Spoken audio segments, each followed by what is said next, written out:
अंजनी पुत्र पवन सुत श्री राम भक्त बजरंगी बाली संकट मोचन हनुमान जी के बारे में तो सबको पता है, लेकिन हनुमान जी से जुड़े कुछ ऐसे बात है, कुछ ऐसे रहस्य है जिसके बारे में सब नहीं जानते हैं। चलो आज हम बात करेंगे इन सारी रहस्यों के बारे में, इन सारी छुपे हुए बात के बारे में इसी वीडियो में। नमस्कार दोस्तों, आपको रिटोल्ड स्टोरी पे स्वागत है। अगर आप हमारी चैनल पे नए हो तो चैनल को सब्सक्राइब कर देना और वीडियो को लाइक भी कर देना। पहले हम बात करेंगे हनुमान जी के जन्म के बारे में, जो कि एक बड़ा रहस्य है। हनुमान जी के जन्म भी एक श्राप के कारण हुआ था। हनुमान जी वानर राज केसरी और माता अंजनी के पुत्र है, लेकिन माता अंजनी अपने पूर्व जन्म में एक अप्सरा थी जिनका नाम था पुंजिक स्थला।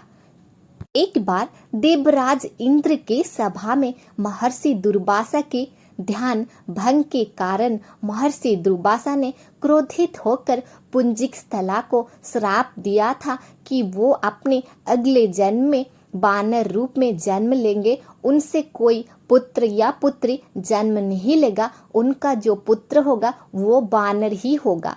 इसी श्राप के कारण पुंजिक स्थला ने माता अंजनी के रूप में पृथ्वी पर जन्म लिया और माता अंजनी ये श्राप से बचने के लिए भगवान भोलेनाथ को कठोर तपस्या किया और अंजनी के तपस्या से प्रसन्न होकर संतुष्ट होकर भगवान भोलेनाथ ने हनुमान के रूप में माता अंजनी की गर्भ से जन्म लिया था।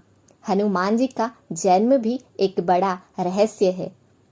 दूसरी बात ये है कि हनुमान जी प्रभु श्री राम के सबसे प्रिय, सबसे श्रेष्ठ भक्त कहलाते हैं, क्योंकि इसके पीछे बहुत सारे कारण है। इनमें से ये कारण ये है, हनुमान जी एक बार देखे कि माता सीता ने अपने मांग में सिंदूर लगा रहे थे, तो इसके बजाय माता सीता को पूछे तो माता सीता ने बोले कि सिंदूर लगाने से अपने प्रभु श्री राम का लंबी उम्र होगा और उनके स्वास्थ्य अच्छे रहेंगे। इसको सुनने के बाद प्रभु हनुमान जी के मन में एक ऐसे इच्छा जागृत हुआ कि वो कुछ समय के बाद में अपने सारा शरीर में सिंदूर लगाकर प्रभु श्री राम के दरबार पर पधारे। हनुमान जी के ये रूप को देखकर प्रभु श्री राम ने हनुमान जी को इसका कारण पूछे तो हनुमान जी ने बोले कि माता सीता की एक चुटकी भर सिंदूर से आप दीर्घायु बन सकते हैं, तो मैंने मेरा सारा शरीर पर सिंदूर लगा दिया और इसमें से आपको बहुत सारे आशीर्वाद मिलेगा, आप अजय अमर बन जाएंगे। इसको सुनने के बाद प्रभु श्री राम ने अत्यंत प्रसन्न हो गए और हनुमान जी को अपने सीने से लगाकर बहुत सारे आशीर्वाद दिया था। तीसरी बात ये है कि हनुमान जी अपने नाखून से संपूर्ण रामायण का वर्णना किया था, जो कि पहला रामायण था। लेकिन जब ये बात ऋषि वाल्मीकि को पता चला, वो अत्यंत दुखी हो गए, क्योंकि वो भी रामायण का रचना कर रहे थे। ऋषि वाल्मीकि के ऐसे दुख के कारण के बारे में जब हनुमान जी को पता चला, वो अपना लिखा हुआ संपूर्ण रामायण को नष्ट कर दिया समुद्र में जाकर।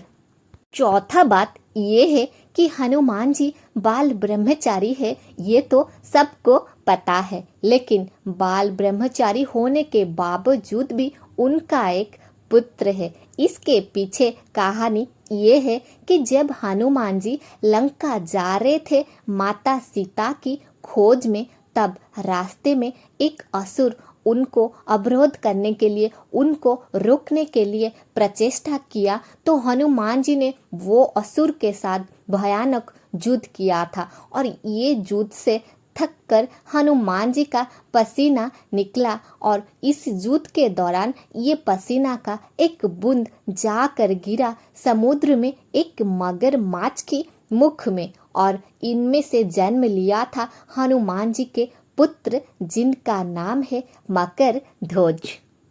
और एक बात ये है कि हनुमान जी के शरीर वज्र है। हनुमान जी अजय है, अमर है।